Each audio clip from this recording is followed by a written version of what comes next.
like, he's a new guy, and he's logical about everything, and he's kind of like, his opinion was, he and you are the two guys and my dad that I'll talk to, and I'll really just take in what you're saying.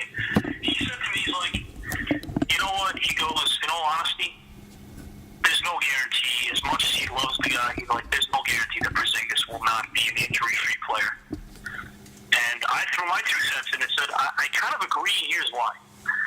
A lot of the super giants of the NBA, well, I'm not talking about 6'10", 7 feet, like the 7'3" guys and above, they're really not built to last. They break down. Yeah. They have 50-game seasons, 60-game seasons. For all we know, and it's a huge gamble. Mm-hmm. But they don't plan on keeping these guys. Obviously, they're going to dump salary, so they're not going to keep Jordan. They're not going to keep Wes Matthews. They're not going to keep Dennis Smith Jr., although they may hold on to him. Definitely not the other two. Well, no, because they try. Those guys try to win. Say again? Well, those guys would try to win. Yeah, I mean, Dennis Smith Jr.'s got the ball in his hands way too many times. I don't know if that's what they're looking for. Well, you keep Dennis Smith Jr. I'm talking about Matthews and Jordan. You buy Jordan and Matthews are going to go, but even with Dennis Smith, he's got the ball in his hands way too much for a point, and God knows they got a glove anyway at that position. But I mean, let's just assume they keep him and dump the other guys. They know something we don't know, and here's what: we both said that there were 3 guys that they could go for at the end of the season, when the season began. Since then, Kawhi said he's not leaving Toronto. Okay? Kyrie now yesterday, this motherfucker, I never liked Kyrie Irving. He's a real son of a bitch, this guy. This motherfucker goes and actually, like, pregame, I saw the footage, early November, late October. He stands there in the TD Bankhouse Arena, and he says to his fans in Boston, just so you guys know, I'm staying next season. I'm not going anywhere. He said.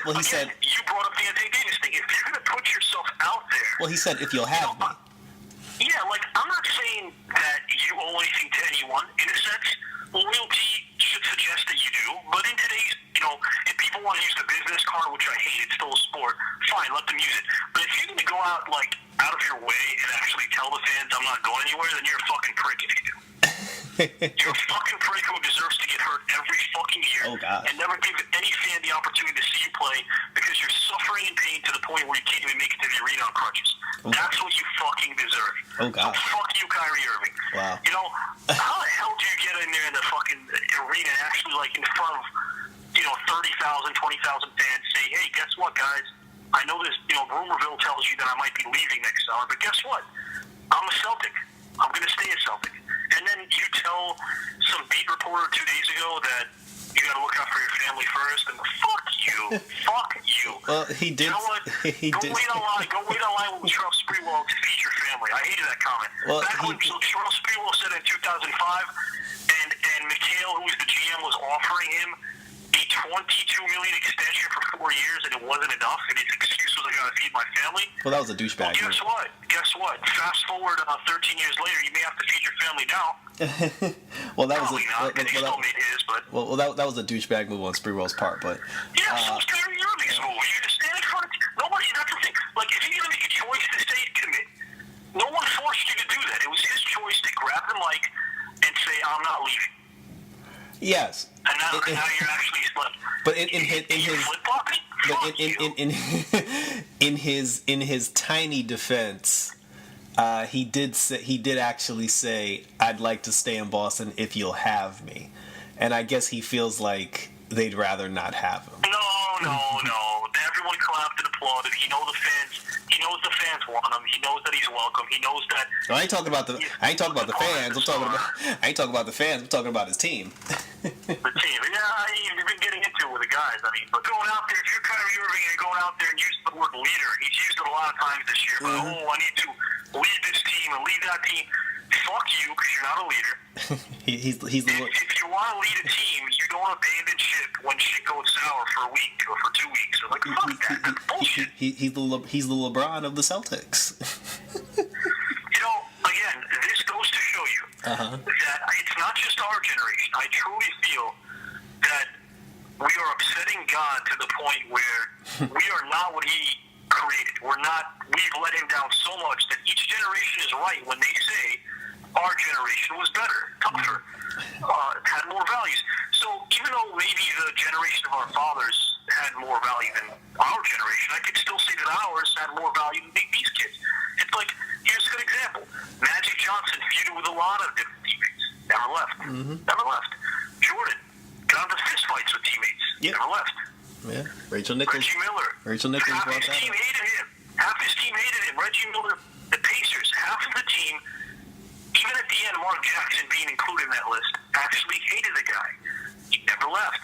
There's so many examples of guys we can say that stayed there multiple years with their franchises, or maybe even their whole career, and dealt with it as leaders. So Kyrie Irving isn't a leader, and if the Knicks do pursue him, they're fucking stupid. Because let me tell you something: if they're willing to fucking sign Stephon Marbury version 2.0.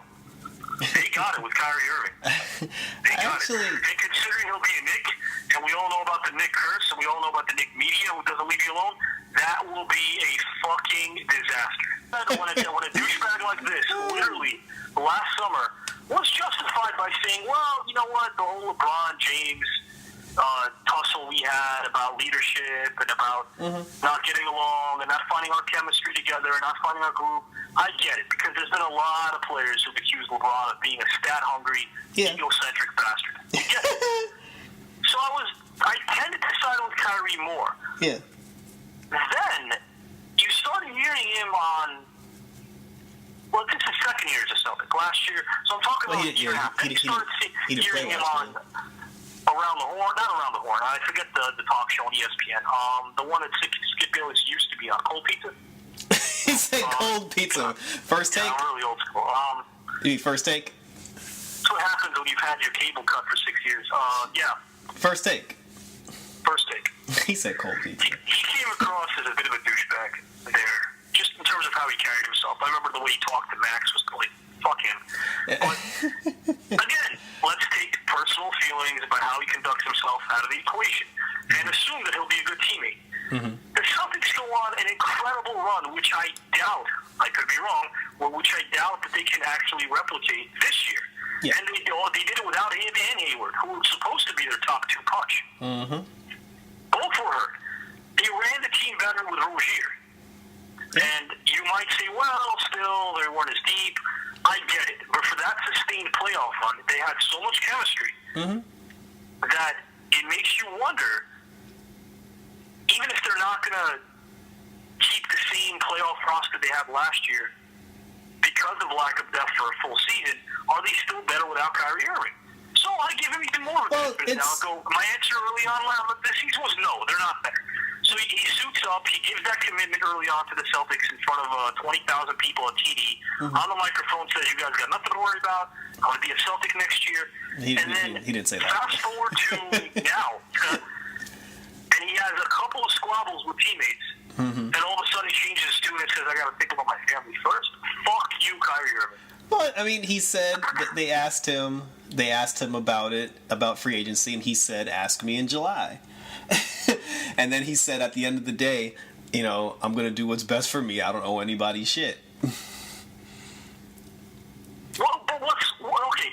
So what's best for him is to go to a subpar franchise who belongs in a city that I absolutely love, and so do you, because we're New Yorkers at heart, on the surface, deep down, wherever you see, in and out, we're New Yorkers. We don't just bleed New York. You can tell it all over our face. We were proud of it. That being said, our ball club stinks. And but that's not. I'm not saying that the solution is. But that's not a bad thing. To stay bad. I know you want to be the guy that helps the team, but that's not his motive. His prerogative is to go to a team where they are so gutted and so tired of losing that anyone and their mother will bend over backwards to make this guy happy. That's what he'll get in New York, but they're not going to win. So he doesn't care about winning. What he cares about is being treated like an A-list star. That's what Kyrie Irving cares about. And it came across. Now we kind of see that it comes across that way, especially when we consider how he left when he feuded with LeBron. So he's come across as the very essence of what he blames LeBron for being, which is an egocentric star. And my whole thing is this. You don't take it out on a bunch of younger guys. You lead by example. Mistakes happen on the court. things don't go accordingly every play. You can't. It's an 82-game season, not including the playoffs. You can't pick apart one little play and say this is the antithesis of what we're going to be. No, it's an 82-game season. No, but a lot of that. If you don't have the patience to lead a top 4 or 5 team like the Celtics, who the hell says he's going to have the patience to lead a bottom team like the Knicks? Fuck you, Kyrie Irving.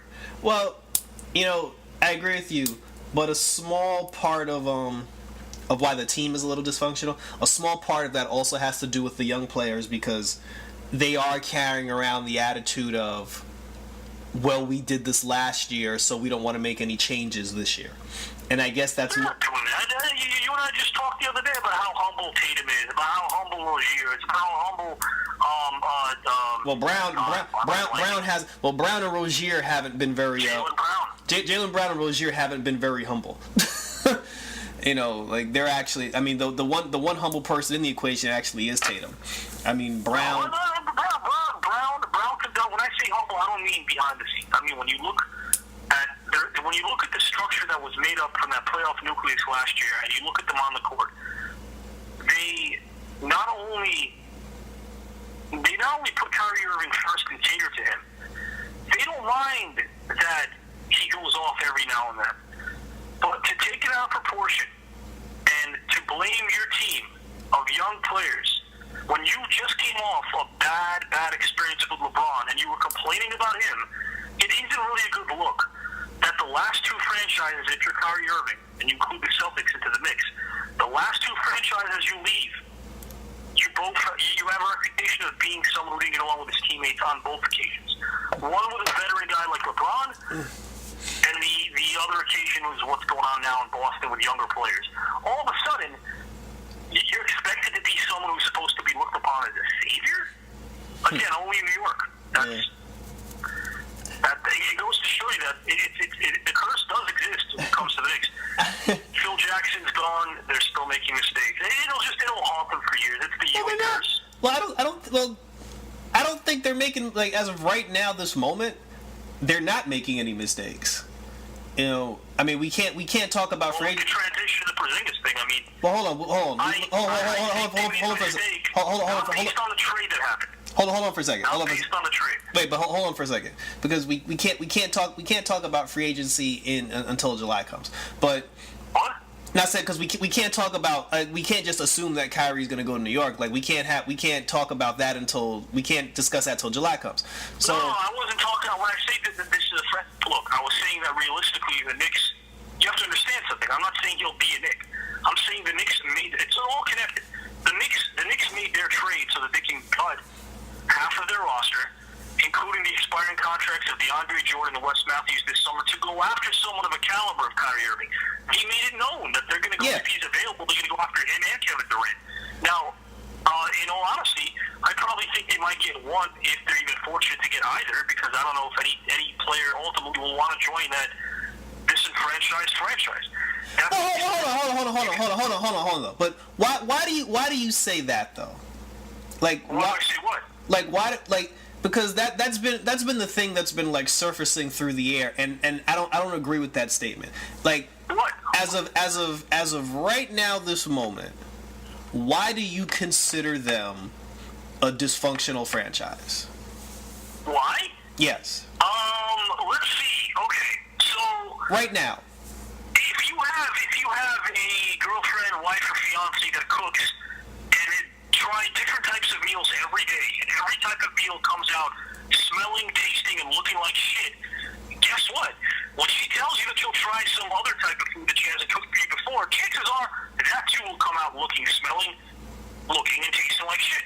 The Knicks have not given us a franchise or a reason to get excited about their franchise ever since, Porzingis had that monstrous rookie year and sophomore year. The problem with Porzingis isn't so much a Knick problem. It's a Porzingis problem. I get that. But when a player who's been known to keep his mouth quiet during his entire 2-3 year run as a Knick, he only sat on the sidelines, all of a sudden tweets out, the real truth will come out.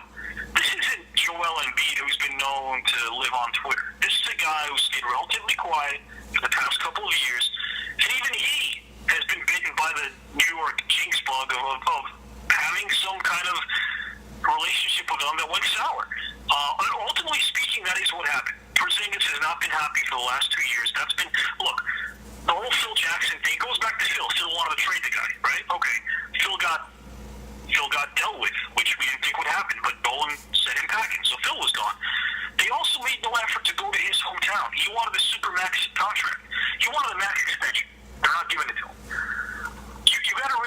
Would you? Players have been injured. Well, I was going to say, players have been injured, and you're going to roll the dice. But the Knicks can't afford to. If you're the New York Knicks, and you have a franchise player who's missed a year, granted, but from all intents and purposes is making a really nice rehabilitation. And I don't want to ramble on and hear what you got to say, but I got to say this. Because I know I can't call already, like, I got to get this out. If Porzingis, for all intents and purposes, the last year has been sitting on the sidelines, not complaining about recouping and rehabbing, and you're still not committing to him, you're still not actually going to his country in the offseason to visit him when you requested that you do and talk to him, when you're treating him like a second-class citizen because of the fact that he's injured and on the sidelines, how the hell do you all of a sudden find yourself in a state of shock when he just gets up and says, look, I'm out of here, I'm bolting, I'm leaving? This is why this franchise is cursed, because no matter who's running it, at the end of the day, we know that one person is, and that's Dolan. And every time we said that Scott Dolan has taken 2 steps forward, he takes 3 steps back. He did the right thing by getting rid of Phil Jackson. I'll even say he did the right thing by hiring Fizdale, because he seems to have a very, very good impression on the young players. He really does. He connects well with the young players. But you have a superstar in the making who's already shown you that he is a star player. Probably potential of being a top 5, but definitely a top 10 player when healthy. He had one major injury. I know he had a couple, but he had one major injury that he's rehabbing, pretty much getting set to get back on the court. If you don't coddle a guy like this, and it goes back in your face, and he ends up becoming a gigantic superstar in Dallas, then all of a sudden you're looking at yourself and you're realizing that once again there's egg on your face, because you come out looking like a fool. If you're the New York Knicks franchise, that's happened way too many times. When is the last player, and I'm asking you this question, when is the last time they signed, not traded for, signed a superstar player? I want you to think about that. When's the last time they signed a star player? Well, obviously that's been a while. Because they traded for Marbury, they traded for Carmelo. Yeah, they traded for Obviously, Carmelo. both didn't work. They traded for even LJ when he was coming off a breakthrough with Charlotte. They traded Mason for him. Yeah, he was a trade too. So when's the last time they signed a superstar player? I mean, obviously it's been a while, but I don't see how that's relevant. I don't see how that's relevant. Here's why it's relevant. It's relevant because maybe players Sprewell? get incentives to play for the New York Knicks franchise, even dating back to the 90s, because they know how critical the media and the fans are. And us being New Yorkers, who've been watching the game for over 30 years, who more qualified than us to talk about that, right? I mean, Yeah, but that's not. But the media. But the media is not a franchise. You can't blame the franchise because the media are a bunch of. I said there are a couple things at play.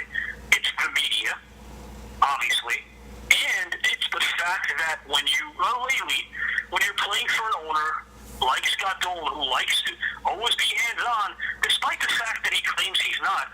Look, Donnie Walsh stayed there for only a year and a half. He built the team back into a contender.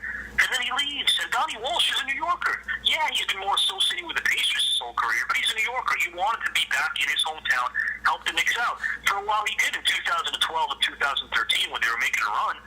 And then he leaves because he can't deal with Dolan either. So Dolan's not going anywhere unless he literally goes somewhere and never comes back. But if that's not the case and he's still hands-on, why would a player want to go to a team that is run by a narcissistic owner who has no idea how to run a franchise? It's tough playing New York. When Dolan hired the new management, I forget both of them. I think one guy's last name is Mills. I forget the other guy's name. Yeah, Steve Mills. Yeah, him and I forgot the other guy's name. When he brought them in, which was very recent. Yeah. When he brought them in, he did say that he's bringing these two guys Perry? in. You talking about Perry? Yeah. That the dude with Mills and Perry. Yeah, the dude with the white silver hair. So when he did Scott say, Perry, I believe. Steve Mills. He did say that he was tagging out. He said the reason why I'm bringing these two in, I'm gonna let. He said that before. Yeah, I mean he said that before, but when he said that in the past, his name still kept coming up, in conversation. His name still kept coming up in the problems. Whenever they talked about stuff going on behind the scenes, his name still kept coming up. Ever since he brought these two guys in and he told everybody, like, look, I'm out, I haven't heard Dolan's name come up one time. The entire situation of why everybody keeps calling the Knicks a dysfunctional franchise, a good chunk of that had to do with with the whole with the Phil Jackson era, and that era is now officially over. So I don't see why people keep going back. No, my friend. They were talking about them being dysfunctional before Phil Jackson. They brought Phil Jackson in because they were dysfunctional. No, I'm not. I'm talking about based on like all the conversations and all like the news and media chat that I've heard over the last 2 days of this happening. Everybody's like when people keep saying, "Oh, who wants to play in New York? They're a dysfunctional franchise." When people have been saying that, they keep talking about the Phil Jackson situation, and I'm just like, I don't understand like how they can say that when Phil Jackson's been gone for a while now. And bring up Phil Jackson right now. Look, obviously Phil Jackson is gone. And if you think about it, he completely decimated the franchise, or at least attempted to decimate them even more. That much is obvious. But I mean, in regards to this case, no, we should bring up. Well, look, but it also does tie back into Philly. You got to remember something. It didn't start well. How does it start well? How does it start off well when you have a rookie that nobody knows of? You and I love that we're talking about this because you and I were in McDonald's. Do you remember the day? Yeah. The day I remember that. 2 days. I remember that. It was 2 days. It was like a Saturday, Sunday. So actually, it was 3 days after the draft. It was probably a Sunday because we always been up Sundays. Yeah. 3 days after the draft, you, myself, and your friend Chris are staying there waiting online to get some stuff, have some breakfast. And, not throwing him to the bus, but Chris was like, yeah, I can't believe they drafted this guy. You and I defended him because we defended Porzingis because we actually said, well, wait a minute. As is always the case of any fan, let's be patient and let's see what he's all about. Yeah. I can admit I had not watched a lot of footage of his in Europe. Some of the guys I have here and there, but not his. I didn't know much about the guy. But sure enough, he surprised a lot of fans. And what does Phil Jackson do a year later, after wowing the league as a rookie? He's trying to shop the guy around. Now, the Knicks were desperately trying to find a franchise player, and they couldn't find one until they drafted Porzingis, and they finally had one. How do you leave a good impression? Especially in a market today where players are literally going everywhere left and right, and it seems to be more loyalty to the almighty dollar than the franchise. And you got a guy like Porzingis, you got him locked up, and you scare him away. But Phil Jackson really set the tone for Porzingis not being happy. Yeah, and Porzingis said that because part of the reason why he was traded was because he did because the new management, they're trying to clean up Phil Jackson's mess. So they're obviously tanking. They're obviously trying to tank this season because they're trying to get a top draft pick. Porzingis went to management, told them that he wasn't happy with the direction that they were going in. And if you're Perry and the other guy, you're looking at him. Yeah. Mills and Perry. Yeah. If you're Mills and Perry, you're looking at Porzingis like, bro, first of all, you're hurt. Second of all, every time we try to talk to you about the status of your injury, you're not around or you don't come to the facility. Like he's taking like the problem with the other way around. The problem with Porzingis wasn't given any attention by management. If anything, during the off season, he asked to visit with them and say, hey, look, since I'm your franchise guy, even though I'm hurt, let's talk about the direction of the fleet. They refused to even go down there. Yeah, but when they spoke to him, I'm not saying that you've got to change your direction for one player, but I will say this: when you haven't had a great player for a long time, who's up until the injury was a pretty sure thing, give him the respect at least to actually go down, meet the guy face to face. Look, a lot of younger stars from day one are giving the ball to the franchise, the keys to the keys to the city, so to speak, and get the right to actually lead the franchise, not just on the court, but off the court. I don't agree with that. That's why you have GMs, that's why you have team presidents, that's why you have owners, hands-off owners who at least are, owners who at least are not cheap enough to, not put up some money and sign when they need to, but it's by committee with management, but you'd like to have a star player take initiative. He took the initiative. The management team didn't want to meet the guy. I agree with you about one thing, though. Mm-hmm. There was only one thing they could have done this year, which was tank. And you and I always talk about tanking, and we despise it. We hate it. But when it comes to the Knicks this year, it made sense. It makes perfect sense, especially when you're looking at the prize. Yep. And you're looking at a player who's, again, it's iffy with rookies, but yeah, And he the wasn't. The thing about the NBA is 95% of the time when there's a highly touted rookie, 95% of the time, that highly touted rookie ends up being a star. A lot of the busts were guys that people thought were unknown anyway and somehow went number one or number two. Yep. Nobody thought Anthony Bennett was going to be a star, and he sure as hell didn't. Nobody thought Michael Okondi would become a star, and he sure as hell wasn't. A lot of the guys that weren't, like, highly touted, who got drafted highly anyway, weren't even thought of as being guys who were going to, like, shake up the league. But I don't. You have someone to come into the league next year who probably will. Here's why I don't blame Mills and Perry for trading Porzingis. One, he was already sour and disgruntled coming off of the Phil Jackson situation. Two, he wasn't on board with the tanking situation. Three, he's 7'3", and he's just coming off an Achilles injury. And now you have to make the decision, do you pay this man, because his rookie deal is up at the end of the year, do you pay him a real contract now, not knowing how he's going to perform or how the injury's going to go? Another thing that was holding them back, because up until then, they were only able to sign one free agent, like one max free agent. I can't blame, and because they were held down by those bad contracts that Phil Jackson signed. They could have afforded to sign Porzingis to a max and still go after a marquee player. Yes, but now, because they got rid of Porzingis and they managed to dump, like, people don't understand how big of a win it was to dump Courtney Lee and Tim Hardaway Jr.'s contract.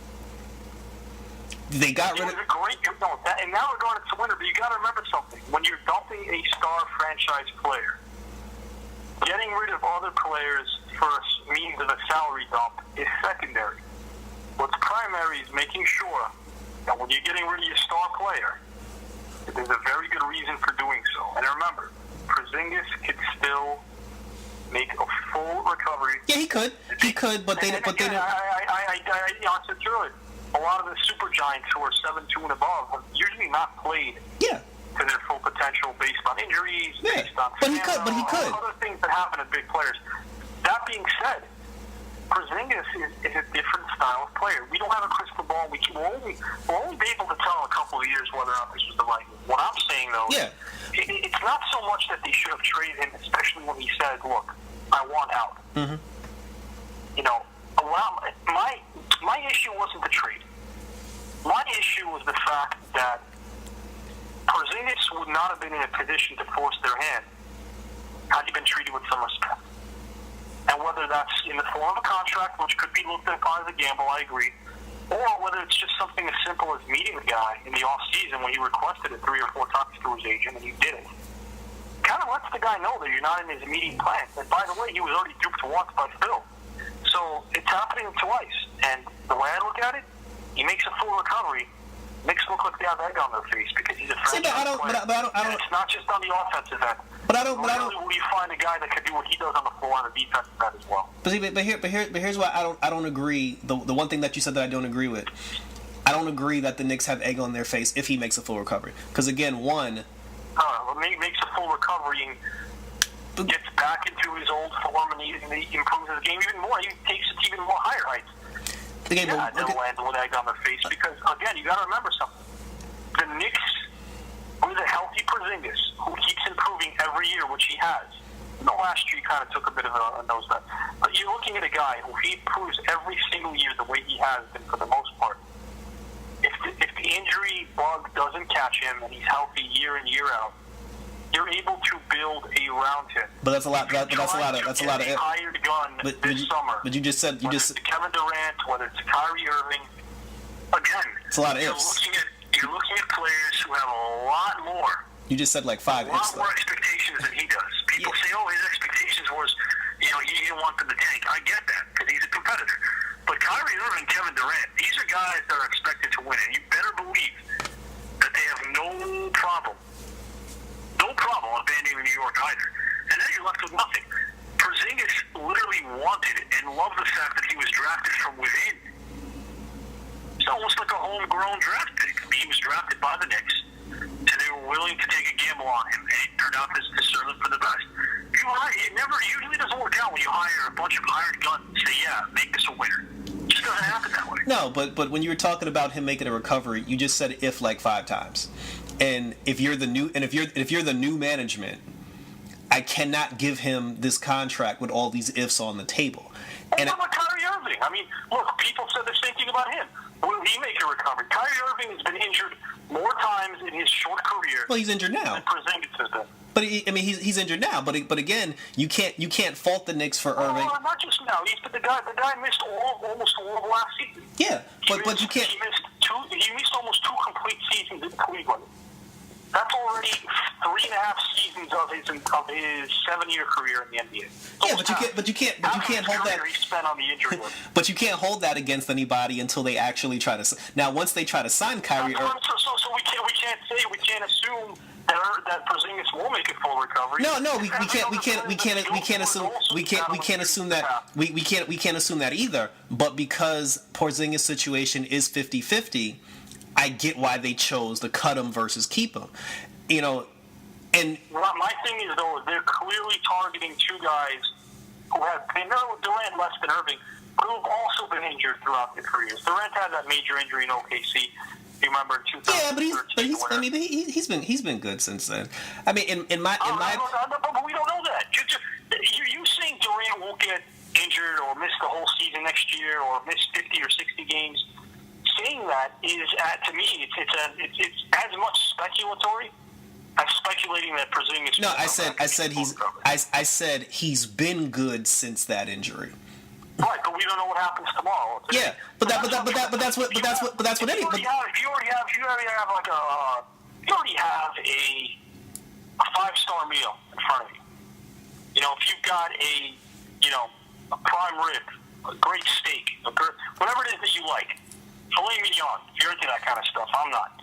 If you're into all that, you got it right there in front of you. It's the best meat money could buy. But the next day, it's a little stale. You don't go and toss everything else out. You say to yourself, okay, you know what? This particular cut came out stale. Sure, tomorrow might come out better. It may not. Maybe the rest of it will come out stale, too. But damn, you know what? The first couple of times I ate that filet mignon, it tasted pretty well. Yeah. Last couple of days it didn't. But again, it doesn't mean you can take whatever's left and just say, well, you know what? The rest of it's going to taste like shit. I can kind of tell. No, but you don't. If you know it has potential to taste great, it could taste great again. Yeah, but like you said, nobody knows that. So because nobody knows what's going to happen either way, you can't. But you can go out and buy a brand new filet mignon, and that could taste even worse. Yeah, but that's why you can't fault them for moving him. Because then because the thing is, if Porzingis... I never fault them for moving him because he forced their hand. What I'm faulting them for is being a dumb franchise. You took offense to what I said when I said the disenfranchised. I'm going to go back to what you asked me because I don't want to duck what you asked me. Yeah. To me, they're disenfranchised because beggars can't be choosers. When you've had a sorry sack franchise based on wins and losses the last decade and a half, and you're looking at a guy who wanted to be there, who came out of nowhere in Latvia and decided to stay loyal to your team despite the fact that the first guy wanted him out of there, which was Phil. You were promised that you were going to be a central part of this team. Then you get hurt. And you still, as management, don't commit to him. By visiting him in the offseason, by keeping him in the loop, how do you expect a guy like that to stay committed? So my issue isn't so much with the fact that they traded him because he forced their hand. My issue is the fact that they didn't respect him enough to actually meet him and keep him in the loop when up until his injury he was their franchise guy. That's simple. I mean, well, with the new management, I don't know who said what to who behind closed doors. So I mean, I remember, just like anybody else who could go online, I remember reading all about how during the fall, Mills and Perry would not go out to Latvia, wouldn't go out to Europe. He was playing actually overseas. They wouldn't visit the guy. He felt like he wasn't playing overseas. I'm sorry, he was rehabbing overseas. They weren't willing to actually meet with him and sit down to talk about the max contract extension. Well, probably because they didn't want to give it to him. Huh? Probably because they didn't want to give it to him. No, but again, don't disrespect your player when he's saying, let's just sit down and talk. His whole deal, and that's why his cryptic tweet came out where he said the truth will be told. Basically, the truth is that if he does come out, or if he has come out, or if he will come out, he's going to say this. Management didn't want to meet with me repeatedly. When through my agent, or even, through myself, I would actually reach out and tell them, let's just sit down, talk. Let's get to the bargaining table and start throwing some ideas out about where we're going as a franchise, talk about the contract, see what your philosophy is. They kept him out of the loop. That's not how you treat your star player. You don't. Yeah. Hey, 22 years ago, almost 23 years ago, Shaq did the same thing. Orlando treated him like a second-class citizen when he was up for a contract extension. And once they thought that there's no team that can move as many players as the Lakers ultimately did to even get Shaq, so they felt confident that he'd stay. All of a sudden, Jerry West does his thing, and even convinces, this is exactly why Magic retired, he even convinces Magic Johnson in the summer of '96 after his comeback to retire. All because of Shaq. They were trying to get rid of as many players as they could to make it work, and they did. They got rid of a lot of players. And when they finally made an offer that Shaq couldn't refuse, the Orlando Magic then scrambled to try to keep it, but it was too little, too late. And it happens to a lot. It happens to a lot of guys, a lot of franchises. I don't like crybabies. I don't think that a player should know everything about everything. I mean, this is the business end of things. But when you abandon a player who's actually for the first time giving fans reason to get excited to see a Knicks game, and you don't include him in any decisions at all regarding where the franchise is going, or even have the respect to visit the guy in the offseason, kind of shows that you're not interested in it. And remember, he was already duped once by Phil. So, again, not how you treat a franchise player. And the end result of where the Knicks are and where they've been the last decade and a half, it speaks for itself. Speaks for itself. Look what they did to Patrick Ewing, for crying out loud.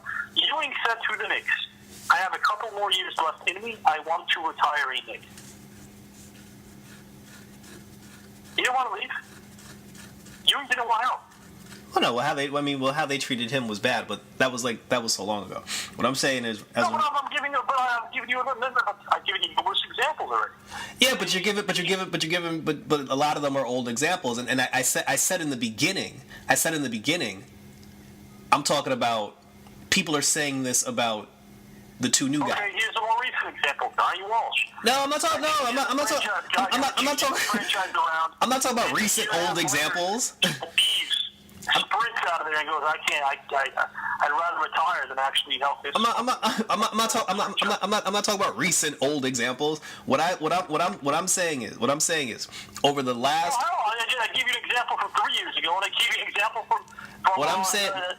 But that's not what I said. The same exact way. But that's as long as Mr. Dolan is running this fucking team, coaches, GMs, team presidents, and star players have all abandoned ship.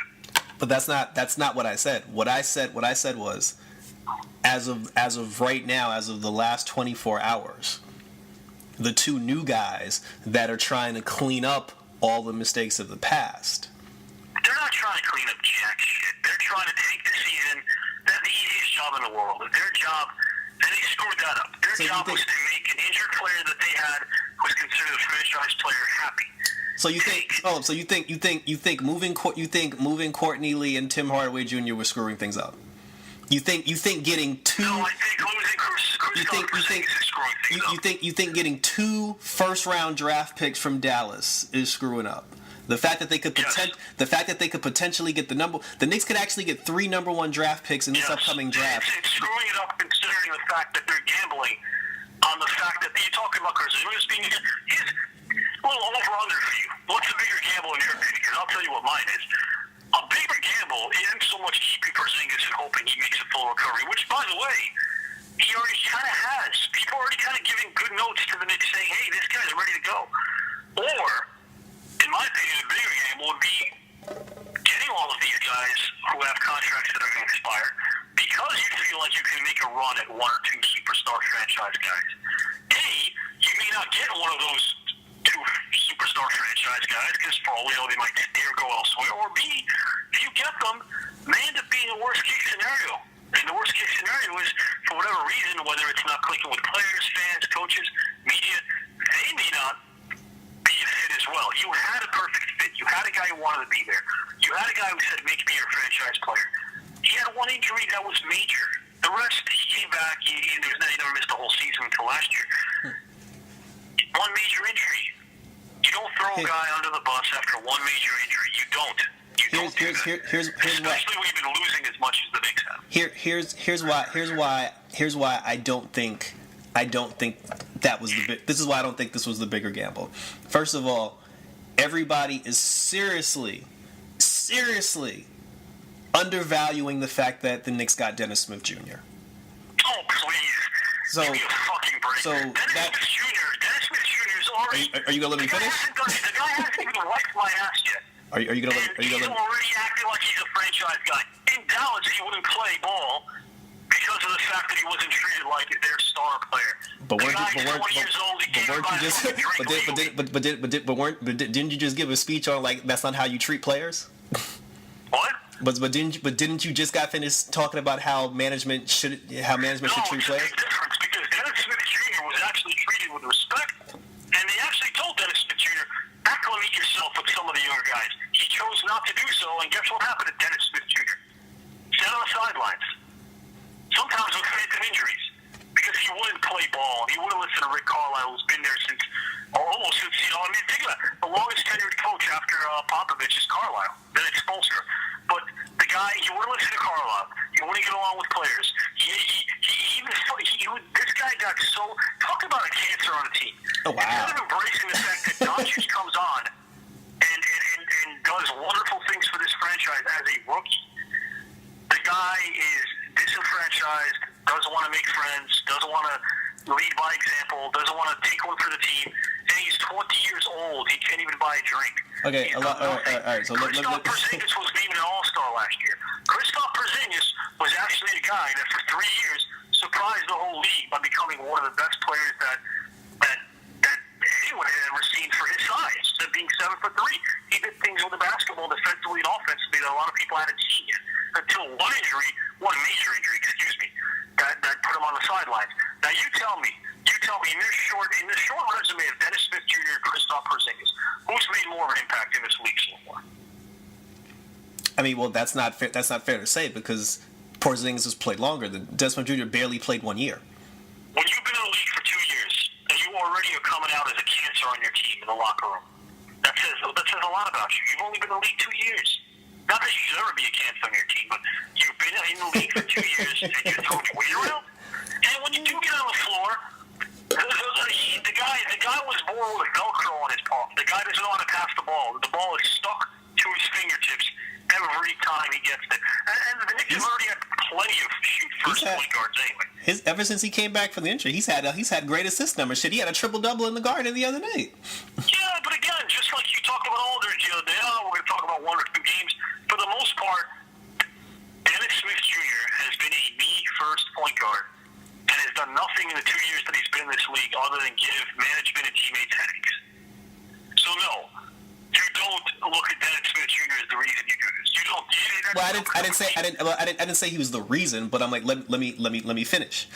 God knows they bring a pile of point guards by truck into New York. Yeah, and they sent all of them except Frank to Dallas. So right. So my issue was not necessarily about getting a star player by position. You get a player who, at the very least, has got a good attitude. Because when you go to New York, as bad as an attitude as you may have had somewhere else, it's multiplied under the microscope as being a Knick. We've seen it happen with players before. We've seen it happen with Melo. We've seen it happen with Marbury. And yes, I will go on record and say that with Dennis Smith Jr., you're going to see it again if he stays with the Knicks. If that happens, if his attitude does become a problem, I'll be the first one to say that you're right. But until that happens. But again, you're taking a gamble knowing that it's already been a problem in Dallas. So But the relationship with Porzingis was already damaged as well. So but you missed my point. My point was that it should have been damaged. Forget Dennis Smith. We're gonna rewind. You had Porzingis. Well, I didn't even finish. All first-class citizen because he's injured and you don't want to even talk to the guy. Your new management, talking about Steve Mills, Chris Perry, you're coming in there. I think his name's Chris Perry. I know it's Steve Mills, but I forget the... Yeah. Perry. We'll call him Perry. We'll call him Perry. Yeah, Mills and Perry. Mills and Perry came in there, and they were trying to right the ship. Mm-hmm. The first thing you do when you're writing the ship is you go to your franchise guy and make him feel like a franchise guy. Doesn't mean you coddle him. Doesn't mean you bring first class, food and cater him with women and sushi and wine. It means you just treat him as if he's wanted, especially when he was already treated like. When he was treated like a guy who was, quite frankly, by Phil Jackson, as nothing more than bait. They were using him as trade bait. Well, that just, Dolan had to step in and actually make, God forbid, a good decision and kick Phil out. But if that's the case, because like I said, I'm hearing things on both sides of the fence. Like, I've heard some of the stuff that you said, but I've also heard that they were trying to contact him, and he was posting videos of himself working out, and they didn't even know that he was running again. So like whatever's going on with them. No, Porzingis wanted to play last month, and they wouldn't let him, which I understand that. I'm not getting on the team. Yeah, but what you're saying is actually the opposite. Porzingis wanted to be cleared in December. He wanted to get on the court. Obviously, he wasn't ready. I'm not saying he should have been. But I think that's what it is right there. Like, if he felt that he was ready to come back, and they've already made the decision that, like, nah, we actually need to, like, throw this season in the garbage. And if he wasn't on board with that, then nobody's really at fault. This is just where we part ways. The Knicks are, because they won't even talk to the guy about what direction the team is taking. Again, I keep saying this. We could debate this for hours. You don't treat a superstar player that way. You just don't. Well, no, because if the, but again, franchise guy. But if that's what people making a big deal of that when you can name any other player in this league, and if they weren't treated as the way that Porzingis asked to be treated, nobody would have had fault when it came to that person wanting to leave. Nobody. You're right in that aspect. Like if they never told him the plan in the offseason, then they were wrong for that. They should have told him from Jump Street, like, look, we're trying to tank. Like, because this way they probably would have traded him in the beginning of the season. It makes sense to bid him, Tom. Because think about it, Jerome. If the guy knew that he actually was going to be on a team that didn't mind having a lame duck season so they can actually draft very high in this upcoming year's draft. If he knew all this information, he would have made a fuss. You got to remember that. Like, he would have made a fuss. There would have been no reason to make a fuss because he's not even playing. He's injured. So they just gave him the respect. That's what you got to put two and two together. He hasn't had it. We got to go based on statistics and experience and life examples in this. Kristaps Porzingis has not ever shown the Knicks franchise or the media or the fans that he's a problem, that he's problematic. He's never shown anyone that he's problematic. So we got to go on some kind of track record here because his track record has been squeaky clean. So if the guy's pissed, there's got to be a reason. He probably had no clue that they were going to tank. Yeah, but at this point, he's gone. And remember, he hasn't played ball for a year. If he knew that they were going to tank, at least he would have had time to digest it. The guy probably thought they'd be competitive. He'd come back and play in February, and maybe they'd make a run at the playoffs. Maybe that was what his mindset was. If you ask me, I'm not saying it should or shouldn't be. Obviously, at this point in the season, you've got to tank. But at the very least, you communicate with your star player. You just wake up one day and say, I'm mad, trade me. I agree with that, but back to my point, that's over now. Whatever happened. They moved him. So. Well, of course, but I mean, we're talking about it. But the point. My reaction to what happened was the fact that if this happened, if we talked about this 6 months from now, it wouldn't matter. It would just happen yesterday. No, but I was trying to make a point. My problem with how it was handled was that if a player who's had a squeaky clean record and has never been problematic is now all of a sudden telling the media that they haven't contacted me or even kept me in the loop, we got to go on that. You gave Kawhi Leonard the benefit of the doubt when this thing happened with him. Well, Kawhi Leonard didn't. And God knows Kawhi Leonard was a much bigger fucking asshole than Porzingis was.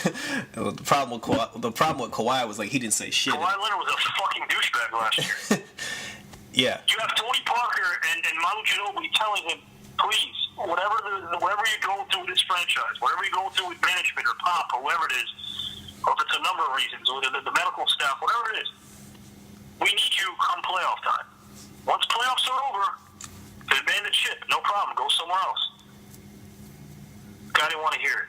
Guy disrespected the veterans who helped make it. I didn't hear you complaining about him. Well, I didn't care. He did much worse than Porzingis. This guy misled the team for a whole season. But it's not. I'm not giving anybody a pass. Like, because Porzingis is a foreigner. No, like I'm not giving anybody a pass. Like I'm not trying to have the conversation of who was right or wrong. I don't care who's right or wrong. I'm just saying my whole thing is I'm trying because you said that you don't think they should, because the first thing you said was before you got into the reasons behind it, you said that you don't think they should have moved him. I was just trying to justify why I thought that was a good idea. You know, aside from all the personal stuff that they're going, you know, besides all the personal stuff that's going on back and forth, I feel like it made perfect sense to move him. If you didn't want to give him that contract because you were afraid of his injury, and you were still and you're trying to clear up more cap space, because they went from only being able to sign one person to now that they've made the moves that they've made, they now have enough cap space where they can sign two max free agents. And but the reason why I say it's still a win, because yes, there's always the whole thing of, well, what if they don't sign anybody? And I get that, because there's a strong chance that you freed up all this cap space and you couldn't sign anybody. But cap space to sign two max players is something the Knicks haven't had in God knows how long. But if you don't sign anybody, if you don't, let's say nobody wants to come here. Everybody hates New York. Nobody wants to come to New York. You got all this money and you got nobody to spend it on. Even if that's the case, you still don't lose, because you keep Dennis Smith Jr. You drafted you still got Kevin Knox. God forbid. Dennis Smith Jr. actually makes you worse. The pick that you get, you're definitely gonna get a top 3 draft pick, and God forbid you get the number 1 draft pick. So if you get Zion Williamson, Kevin Knox, and Dennis Smith Jr., you're still in a good position, because you got good young talent that you can build with going forward. If you get 2 max free agents, if you get 2 max free agents and get the number 1 draft pick, nobody can say this was a bad. Like, if the Knicks get the number 1 draft pick and get 2 free agents, nobody can say this was a bad idea. The whole thing is they put themselves like Mills. I mean, but hold on, you can call it a gamble all you want, and you're right in calling it a gamble. But because of how like you've been saying, because of how bad they've been for so long, it's worth taking that gamble, because you are, for the first time in God knows how long, you are in a position where no matter what happens, because of the 3 number 1 draft picks and the 2 guys that you already have, for the first time in God knows how long, you've put yourself in a situation where you're either going to have a strong starting 5 of young talent. It's gonna be Smith, Knox, and those 3 draft picks, or you're gonna get 1 or 2 max free agents, and that's something that team has not been able to say. Here's the problem, though. What you're saying on paper sounds great, yeah, but if we're talking about gambles and non-gambles, here's a non-gamble. Make your superstar player, who, by the way, is about set to re-debut again because he's healthy again, make him happy, or try to make players who haven't even begun to show interest in your franchise, despite you having a lot of cap room this summer, happy. I would go with making the guy who's already committed to your cause happy, who so happens to be a franchise player who's set to return from injury. And I would agree with you. I agree with you. But they moved him. I feel like they moved him because I guess at the end of the day, they didn't want to. They didn't want to take the risk in giving him that contract. My thing is, but I can't be mad at them for dumping all that salary, because Phil Jackson. They could have been put in a very good position, and here's how. The guy who knows their system, knows their coaching staff, who knows his teammates. Come back from injury sometime in February, which is when he's set to come back. Play out the season. Get some of the rust off him. Knowing I would have did that too. Knowing you're still probably going to get a top 3 pick. And you might have, well, not might, if you keep him and give him the max contract he wants. See, that's the whole thing about this. If you made Porzingis happy, come summertime, you would have known if he's getting his max deal or not, based on the last 2 months he's been playing the season. And you at least get to gauge whether or not you want to go in that direction. If he completely killed it these last 2 months, if he completely killed it on the court and proved that he's worth max money, then you give it to him, and then you shop for that other marquee player, and you know you might have even a top 3 draft. Yeah, but Now, if he doesn't deliver during these last 2 months, then I might be able to tell you, okay, you know what? It's more of a gamble now because we actually saw him on the court, and we saw how little he was able to do on the court based on his, so-called recovery. So if you don't gauge exactly where this guy is, and he's about, like, if he was only going to if he was set to come back 2 months from now, next season, it'd be different. But if the guy is scheduled to make his return, make him happy. See what you have. If he's anything remotely close to what you had the last 3 years, then you've got a marquee franchise player. Well, I mean, I would have done the exact same thing. I mean, but just how, like you said, they could have egg on their face by sending him to Dallas, and he makes a full recovery. And this is just my assumption. I assume they didn't want to take the reverse egg on their face, which is you let him play in the month of April. He actually looks decent. You give him the contract, and then he has a relapse or something. Because now, if you're stuck with him for 4 years and his knee is fucked up, they just chose one bad situation versus another. Yeah, I mean, you got to weigh the components here. And I can't. But it's like, but I can't fault the decision they made because. At least with I really think if they would have waited a bit, again, get the guy on the court for 2 months, have him play for 2.5 months till mid-April. Yeah. From February to mid-April, that's 2.5 months worth. That's what Paul George did. Yeah, if he's displeased in April or he showed some rust and you feel like you don't want to give him the max, then in 5 to 6 months in the off season, you can trade the guy. You can decide to make your move then. And you don't have to give him the max. But you don't pull the trigger right now. And the reason why I'm saying that you had to pull the trigger was because he forced their hand. All this personal stuff came out. He kept him happy. He told him, look, Kristaps, you're about set to get back on the court. You've got 2 more months. Let's see how this thing goes. Let's see whether or not you feel like you haven't exactly been on the court for the last year. Let's see how your body takes to it. Let's see if you can find your old form again. And if we feel like you did, and we feel like you have, then we can probably give you that next contract if you're showing the signs of returning back to health. Because that's the thing with any NBA player. We don't have a crystal ball. We don't know if they're going to come back next season fully hurt. Yeah, of course. And getting to know a new system isn't as easy as people think. Like Luka Doncic right now is the man in Dallas. It's arguable that if Dallas had a winning record, for a while they did, but if they had a good winning record, Doncic could have been an all-star. I mean, he's been having that much of an impact on his team. Yeah, he was for him to get reacclimated with a brand new system, a brand new coach, even though Fizdale was new this year, you're still looking at a situation that may not be great for all parties involved.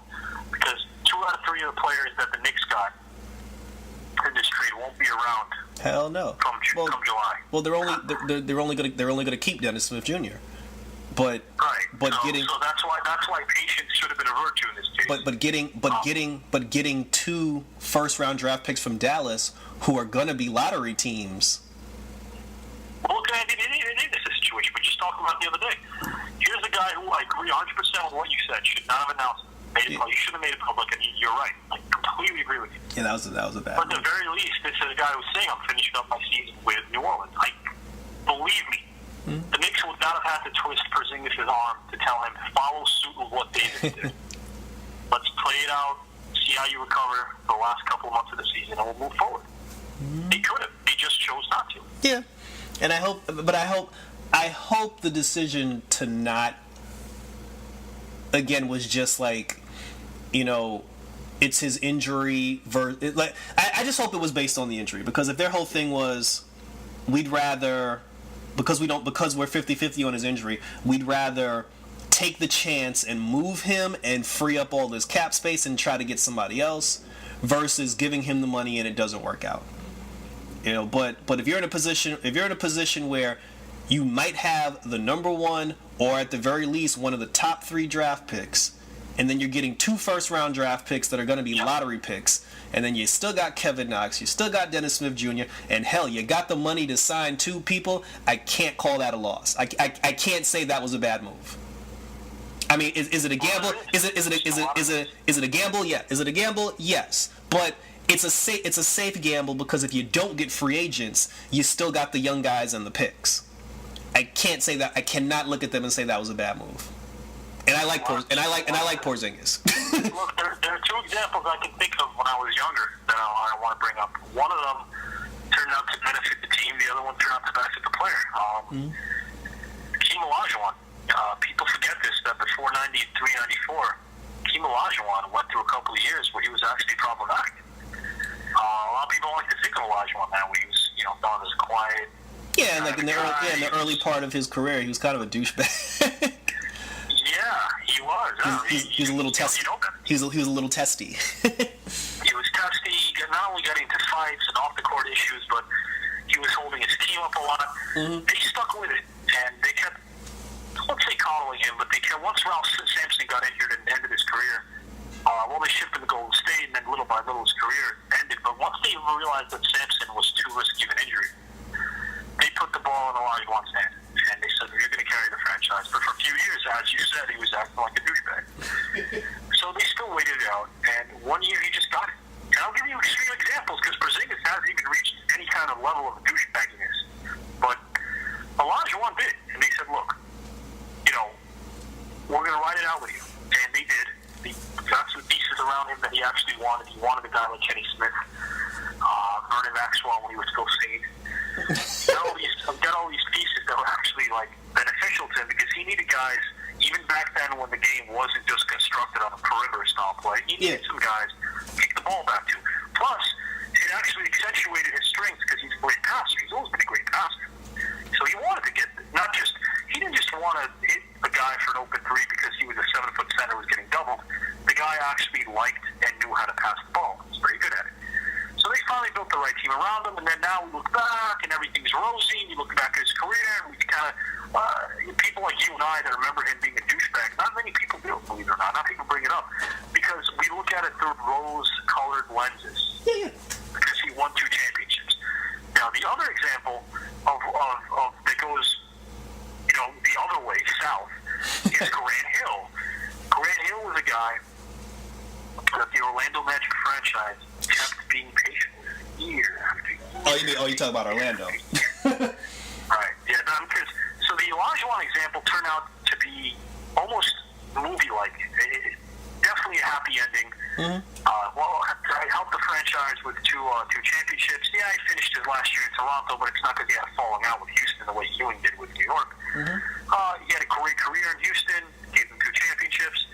Grant Hill, it went the other way. So Grant Hill got hurt as a Piston. His final season as a Piston, he missed the playoffs in the year 2000. He got swept by Miami in round 1. And the Orlando Magic signed him in the fall of 2000. They actually thought they were going to get Tim Duncan that fall, too. They didn't get him, but they thought they were going to bring in Duncan and Grant Hill. So they bring in Grant Hill, and, of course, a year later, they bring in McGrady. Yep. And they came in at the same time. Sorry, as a matter of fact. They came in at the same time. They came in the same year. Yeah. Yeah. That's correct, yeah. They came in during the 2000/2001 season. A year later, they brought in Ewing. Horace Grant returned. They thought they had this great franchise. But Grant Hill wasn't ready in the fall of 2000 the way they thought he was. So he missed almost the whole season. Then the following season, he plays only about 10 games. And the year after that, he plays only about 4 games. So he played a total of 14 games in 3 seasons. Mm-hmm. He had this interesting comeback with Orlando when they weren't a playoff team. But after 4 years of not playing at all, he comes back during the 05-06 season and becomes an all-star. People forget that he was an all-star as a Magic.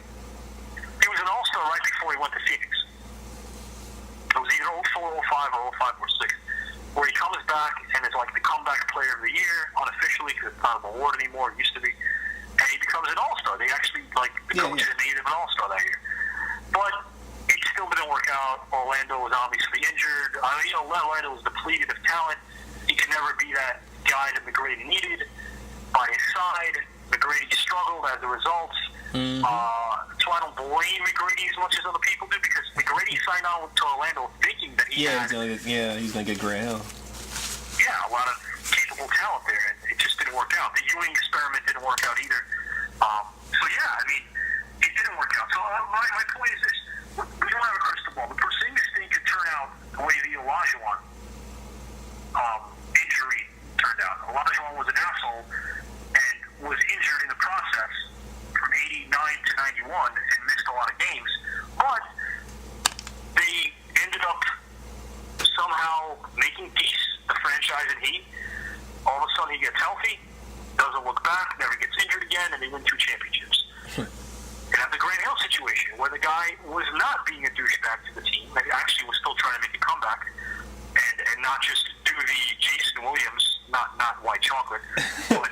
I mean, Chicago Jason Williams. Huh? You mean the Chicago Jason Williams? Yeah, not white chocolate, the white limo killer, Jason Williams. Was that his limo killer? Yeah, the limo killer. No, that was... Oh, you mean Jason Williams from the Nets? The guy killed was his limo driver, yeah. Yeah, you mean Jason Williams from the Nets. I thought you meant Jason Williams from the point guard from the Bulls. Yeah, I guess if you're named Jay or Jason Williams, you're shit out of luck, but... because he didn't last too much either. Unless you're white chocolate. Yeah, no, but I mean, with Jason, with the former New Jersey Net Jason Williams, yes, he took his money and ran, and feigned injury and never came back. So you're not getting that with Porzingis. The guy actually wanted to, ahead of schedule, get on the court. It didn't happen. But yeah, it could turn out that the Grant Hill experiment ends up kind of replicating with what happens to Porzingis, or the Olajuwon fate could occur with Porzingis. We just don't know. What I'm saying is, you had the guy, and the best you could have done was at least tell him, as a franchise, we are not trading you until the summer. Get ready to get on the court, which you want to anyway. Show us what you got. Let's take it from there. That's all they have to do. That's all they have to do. And you know what? I know we talked about it for a while.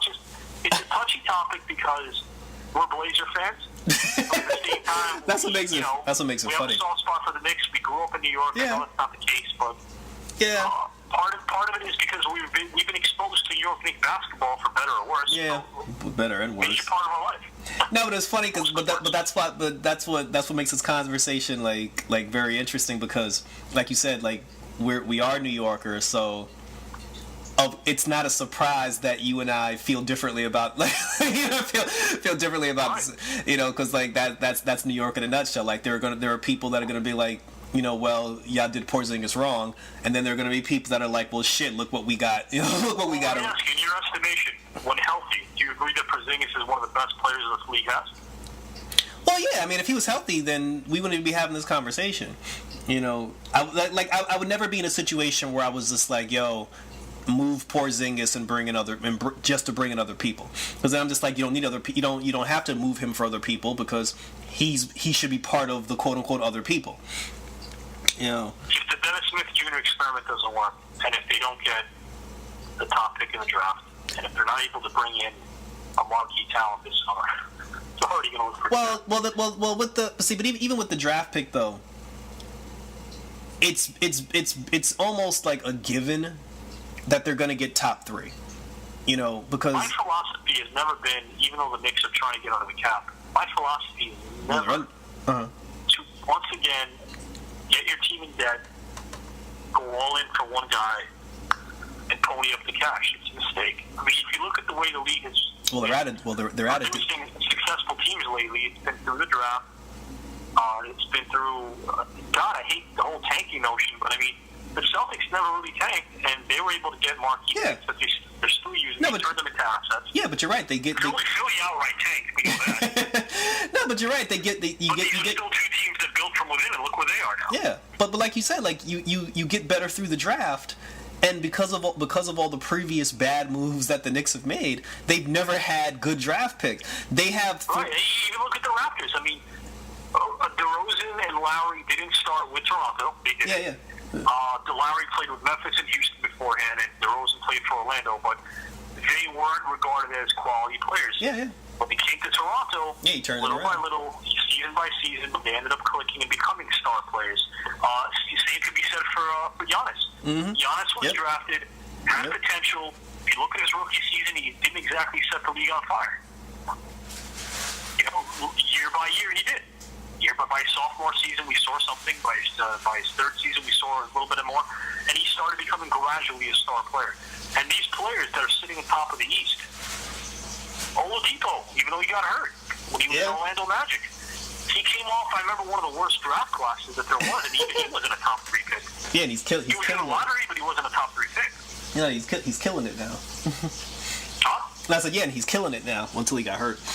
Right. So if you look at all the top 4 or 5 players, top 4 or 5 teams in the East, none of them just said we're all in and we're going to cash in for a major superstar. No. None of them. No, but like you said, like these teams, like, you know, a lot of these people, they did it like through the draft, and I don't remember ever when the Knicks have had three draft picks in the first round that could all potentially be top 10, and one of them is going to be a top 3. It looks promising. Yeah, it does. But I'm the first to admit it was a gamble.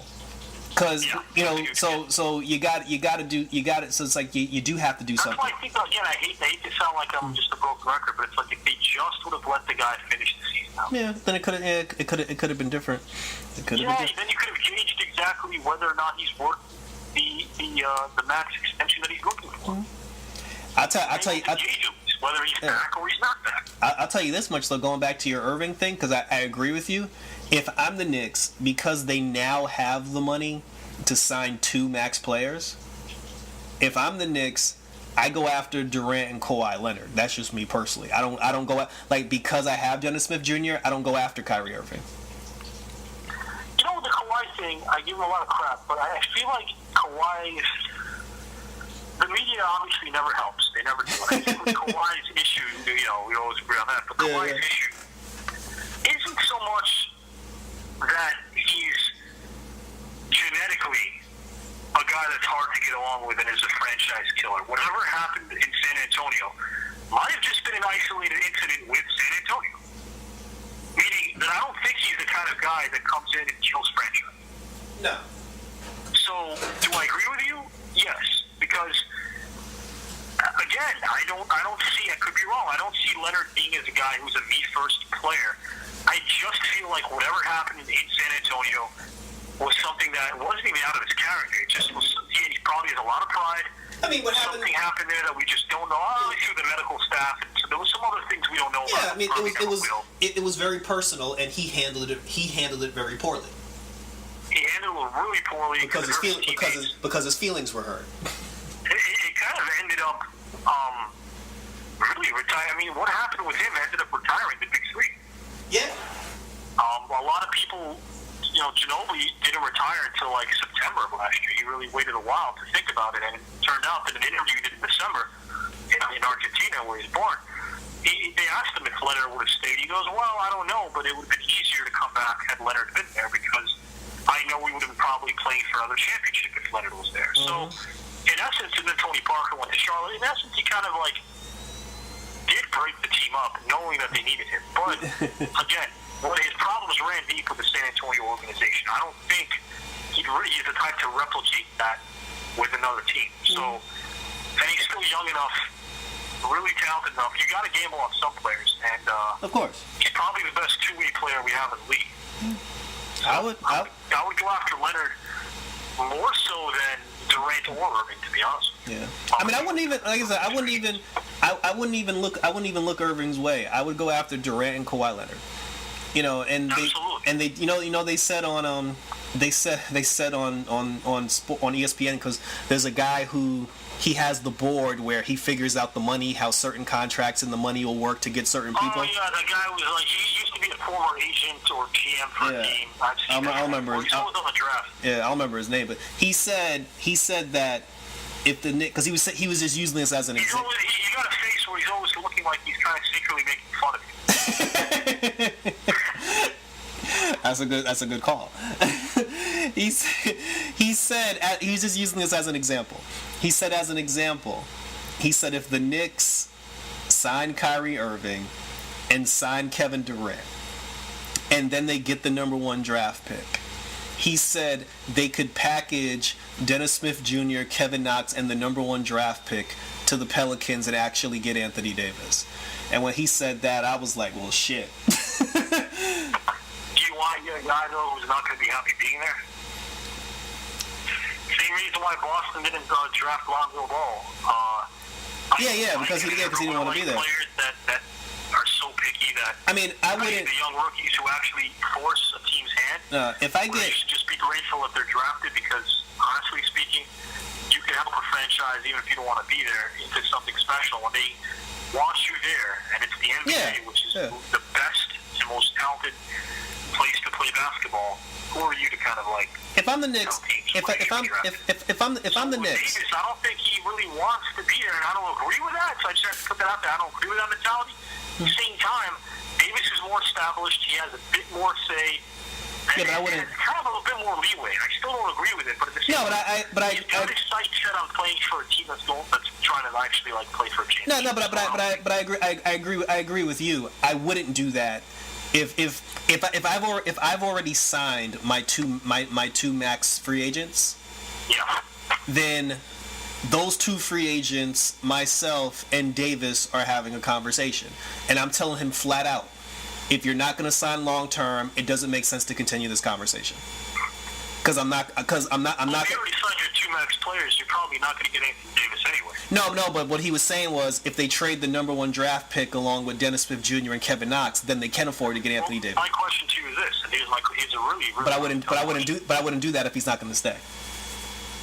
If Anthony Davis would actually commit to playing for the Knicks this summer once they got their top 2 free agents, so let's just assume.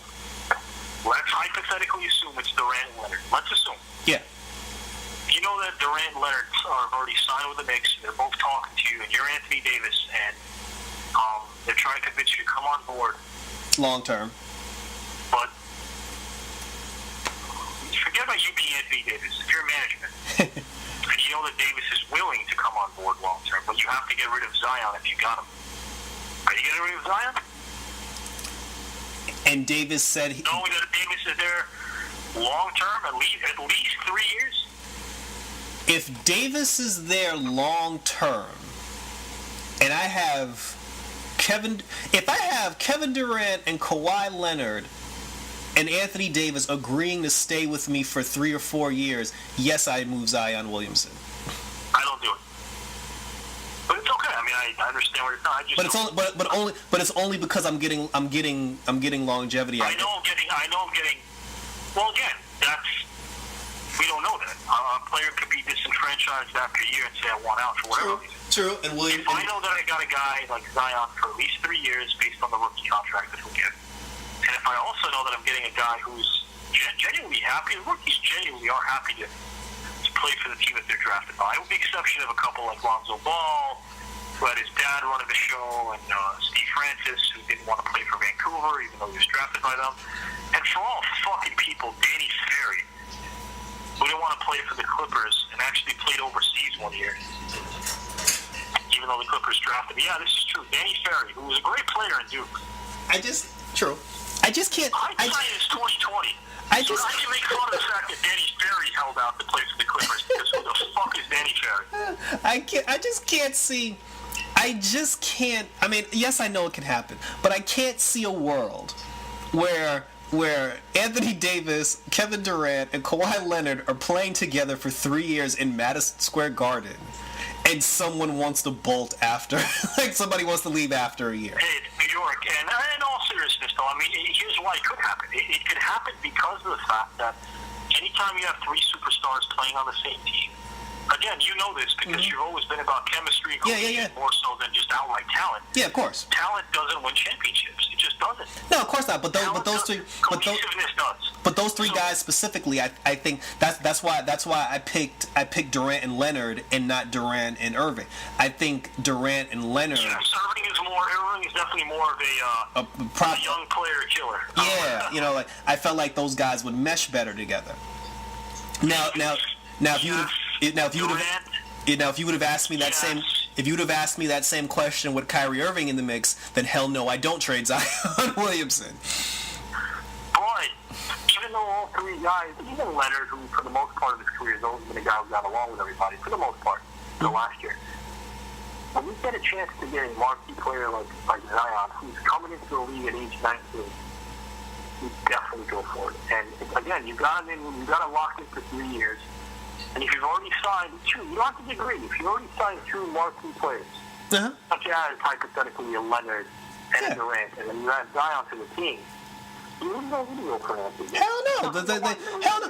But that was my point. But that was my point before, because even if they could be coming into a winner right away. Yeah, but that was my point. Even if they don't do that, you still got all this young talent. So I agree. But again, we gotta remember there's a big hypothetical, because it's the New York Knicks. There have been at least 5 occasions in the last 10 years where players legitimately thought, or the Knicks thought, they were going to lure in some star players, and it did not happen. Yeah. Because a lot of players will go based on what they've seen. And even though you and I are digging deep, a lot of players don't. They'll see what's on the surface, they'll look at the Knicks and their struggles and go, I don't want any part of that. Yeah, you're correct. You're correct. And every time that's happened in the past, the Knicks didn't have a plan B. For the first time in 20 years, if no free agent wants to come here, at least you have a plan B. They should have a plan B. No, they do. Well, plan B is up. We don't have we can't get a megastar. We can't get any megastar players. Okay, we'll keep Knox. We'll keep Dennis Smith Jr. We'll draft Zion Williamson. Plan B is to kidnap and threaten David Stern to go back and use his influence to become a commissioner again, at least for a day, and rig those balls the way he did in '85 to get Ewing. That's plan B. You rig the draft and get Zion. You know, Charles. Yeah, and it's funny because the draft takes place before free agency. Yeah. I don't think. See, it's funny. I don't think that we should look at the players influencing another guy to join. I think what we should be looking at is whether or not the draft can influence veterans to join the team. I think a lot of it has to do with where the ping pong balls drop. That's why I said they should have kept Porzingis till the end of the season. Because remember, if they end up not getting the first pick, I think anything short of getting Zion won't attract a lot of outside talent. I think the outside players, the outside talent that watch college basketball and root for their teams are very passionate. A lot of NBA players watch college basketball more than NBA basketball. They know who Zion is. They know what he's capable of. And they hear all the stuff about him. They see him play. If they know that the Knicks haven't drafted first, because the lottery balls are in May. The draft doesn't happen until late June, but by mid-May, we kind of know who's drafting already as far as the order. If the league knows that the Knicks haven't landed the first pick in the lottery, because there's some other contenders. We got Cleveland. Yeah, Cleveland and Phoenix. Cleveland and Phoenix, and depending on whether the Hawks decide to actually start tanking, who knows? You can throw them in the mix too. Well, the Knicks right now, the Knicks right now are the worst team in the NBA. Right. I mean, they got competition with Cleveland and Phoenix, but I mean, if the ping pong balls don't drop their way, then you could say that a lot of this was a waste. That's why I said the Porzingis thing too is another. Yeah, how they treat him was one of my biggest discrepancies about why they did this. But the other discrepancy is, if you don't wind up with the first pick, you are not going to attract outside talent. But if you don't get the number one pick, you're going to have 2 or 3, and having two or three isn't bad either, because then you just build with the young guys. There is a bit of a drop off from what I've been reading. This isn't one of those seasons where I've been watching college ball. Admittedly, I'm not going to say I did, but from what I've been reading, there's a big drop off between 1 and 2. A really big drop off. It's not so much about depth; it's about star power on top. I mean, it's from number 1 to 2. There's a drastic drop off. It's not like '92 where if you didn't get Shaq, you got Alonzo. 103, if you didn't get LeBron, you got Darko. No, I'm kidding. Well, somebody said, well, if the Knicks don't get Zion Williamson, then they'll just take the next Duke guy. Yeah, there you go. And I was like, wow, it's like that? Yeah. And about the All-Star stuff we had said earlier, they got it right for the most part. I was just upset about the fact that they didn't reward a Brooklyn Net. The Nets are the 6th seed. Yeah, I agree. Russell should have been. 6th seed for the last month. Yeah, Russell should have been there, but I think he will. He was part of why the number 6, and where they should have been number 15 or 14, and number 6. He's Russell in development. So but he'll replace Oladipo. Yeah, if you replace Oladipo, that'd be great. And over there on the West, Rudy Gobert has been amazing. Gobert will replace Anthony Davis. Oh, did you hear what your boy Adam Silver did? He added anything, I probably don't like it. He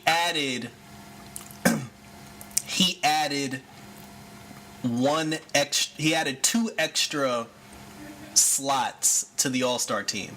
He added a 13th slot for both teams. Wait, did you just read this? No, I read this like during the day, but I didn't get to tell. Wait a minute. I didn't get to tell you because we started. There's going to be 13 players on each. Well, it's not a conference, not East versus West, but I'm so used to saying conference. But there's going to be 13 players on each team instead of 12. Yes.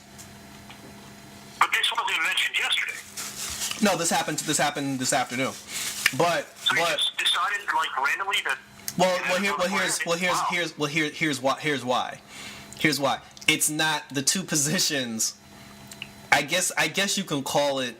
We'll just call them legacy add-ons. He's adding 13 teams for both teams, and the 2 people who will occupy those 13th slots is Dwayne Wade and Dirk Nowitzki. Why? I think he's just giving them a lifetime achievement award. Yeah, that's bullshit.